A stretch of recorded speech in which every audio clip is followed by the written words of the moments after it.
আল্লাহর নবী সাল্লাল্লাহু আলাইহি ওয়াসাল্লাম বলছিলেন, এই দুনিয়াতে যা কিছু আছে, পুরা দুনিয়াতে, তার মধ্যে আমার তিনটা জিনিস পছন্দ।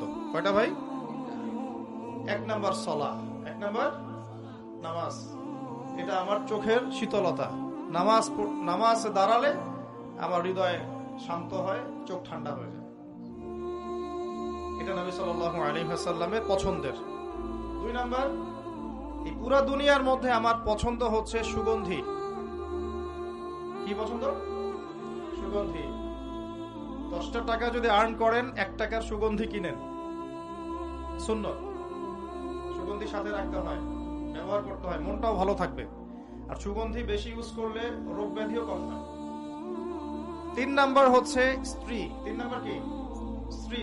স্ত্রীরা আমার পছন্দ। নবী সাল্লাল্লাহু আলাইহি ওয়াসাল্লামের এই 3টা জিনিস পৃথিবীতে পছন্দ ছিল।